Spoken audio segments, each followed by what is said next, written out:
নমস্কার বন্ধুরা, আজকে আমি নিয়ে চলে এসেছি একটা নতুন ব্লগ। আমি মিনময়, আর আজকে আমি একটা যে ব্লগ শেয়ার করব সেটা হচ্ছে সিকিম ঝুলুক যাওয়ার একটা ট্যুর। হঠাৎ করে বন্ধুরা মিলে প্ল্যান বানিয়ে নিলাম, আর আমরা একেবারে টিকিট কাটলাম, পৌঁছে গেলাম একেবারে নিউ জলপাইগুড়ি।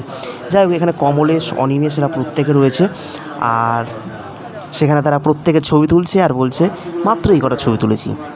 ব্যাস, এই হচ্ছে ব্যাপার। তো যাই হোক, চলো শুরু করছি।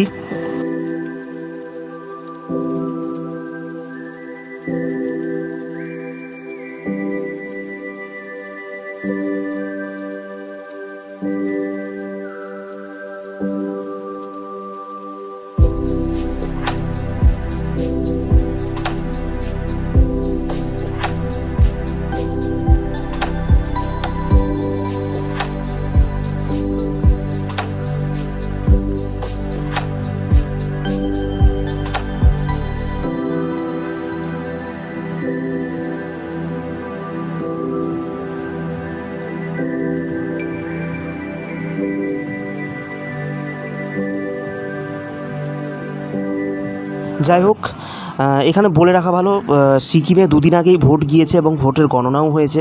তো সেখানকার যে মুখ্যমন্ত্রী, সেই মুখ্যমন্ত্রী আমরা যখন প্রথম জলপাইগুড়িতে গাড়িতে চাপি, তখন থেকেই দেখছি সেও ওপরে যাচ্ছে, পাহাড়ের ওপরে। তো তখন থেকে আমরা দেখতে পাচ্ছি যে তারা যাচ্ছে, প্রায় 2-3 বার আমাদেরকে ক্রস করেছে। তো আমরা আলোচনা করছি এবং কমলেশকে জানাচ্ছি, দেখ আমাদেরকে গাইড করে নিয়ে যাচ্ছে হয়তো। তো আমাদেরও সৌভাগ্য যে সেখানকার মুখ্যমন্ত্রীকে আমরা দেখতে পেয়েছি সামনাসামনি। এগুলোই আলোচনা করছিলাম, আর তার সঙ্গে সঙ্গে খিদে পেয়ে গেছে। তো একেবারে হোটেলে ঢুকে গেলাম, সকালের খাবারের মেনু। তো এখানে অনিমেষকে আবার আমরা বলছি যে এই পুরো যে ট্রিপটা করা হয়েছে, ট্রিপের যে প্যাকেজটা, সেই প্যাকেজের সকালের মেনু ছিল না। তো ওকে আমরা রাগাচ্ছি যে এটার জন্য ট্রিপটা একটু খারাপ লাগছে। তো ও সেটাতে রেগে যাচ্ছে। তো যাই হোক, তারপরে আমরা প্রত্যেকে দেখাচ্ছি যে কারা কারা এসছি, এবং জমিয়ে আনন্দ আড্ডা দিলাম। তারপরে আমরা আস্তে আস্তে বেরিয়ে পড়লাম ওপরে যাওয়ার উদ্দেশ্যে। চলো যাওয়া যাক। বাকিটা কী হবে পরে দেখবো। আর এটা হচ্ছে চয়ন।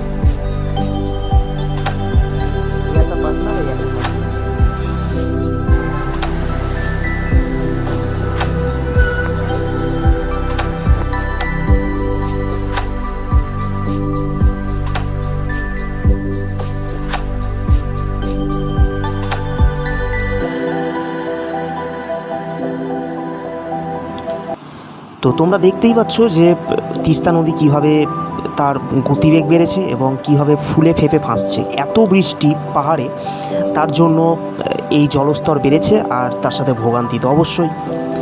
তো চলো, তোমরা দেখতে পাচ্ছ একটা থাম্বা টাইপের। তো এই থাম্বাটা কি? থাম্বাটা পরে দেখলাম যে একেবারে নিউ জলপাইগুড়ি থেকে সিকিম অবধি, আমি ঠিক জানি না যে সিকিমে কতটা যাবে, তবে সিকিম অবধি ট্রেন যাতায়াত করবে একেবারে অল্প পয়সার মধ্যে। আগামী দিনে সরকার ব্যবস্থা করছে, তো দেখে ভালো লাগলো, আর তোমাদের সামনে এটা তুলে ধরার চেষ্টা করলাম। আর তারপরে আমরা বেরিয়ে গেলাম শান্তির খোঁজে। কোথায়? ঋষিখোলা। সেখানে চলে গেলাম পাহাড়ের পাদদেশে স্নান করতে, আর এটার একটা আলাদাই মজা। চলো দেখতে থাকো।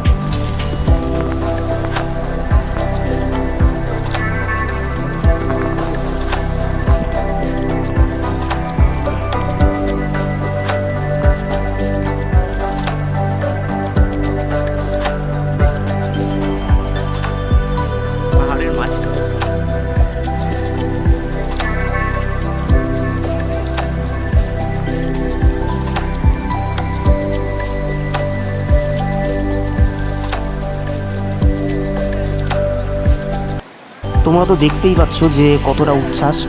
আর সত্যি কথা বলতে গেলে কি, এখানে আমাদের সিনিয়র কমলেশ, যে বছরে প্রায় 2-3টে করে ট্রাভেল তো করে থাকেই। তো তো সে সত্যি সাহসী এই জন্যই বললাম যে এত জল, আর জলের স্রোতের মাঝখানে প্রথম গিয়েছিল বলো সবাই, আর আমরাও তো চলে গেলাম ওকে দেখে সাহস পেয়ে। আর তারপরে তো উচ্ছ্বাসে আমরাও ভেসে উঠেছি। তো সত্যি কথা বলতে গেলে কি, যে বন্ধুদের মধ্যে যে ঘোরার যে একটা আনন্দ, সেটা যদি আমরা না যাই তাহলে হয়তো বুঝতে পারবো না। সত্যি একটা দারুণ একটা বিষয়, যেটা আমি ভাষায় প্রকাশ করতে পারবো না।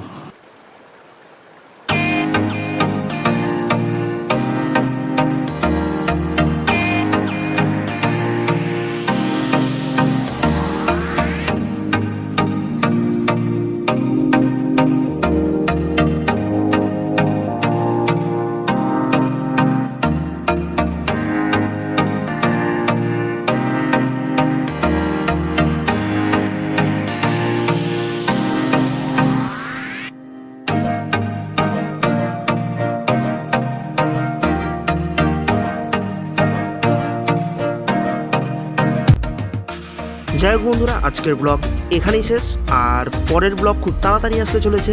তোমরা প্রত্যেকে ফলো করো, লাইক করো, সাবস্ক্রাইব করো। প্রত্যেকের জন্য শুভকামনা রইল। আর শেষে একটা কথাই বলবো যে এই অল্প একটা সস্তা টাকার মধ্যে যে ট্যুর অ্যারেঞ্জমেন্ট করেছে সেটা সত্যি অভাবনীয় এবং অপরিকল্পনীয়। তো তোমরাও এরকম ট্যুর করো, হঠাৎ তোমরা সাডেন প্ল্যান করো, বেরিয়ে যাও, পরিবেশকে উপভোগ করো, আর তার সাথে সাথে এনজয় করো, প্রচুর পরিমাণে এনজয় করো, ফাটিয়ে এনজয় করো। চলো টাটা, দেখা হচ্ছে পরের ব্লগে।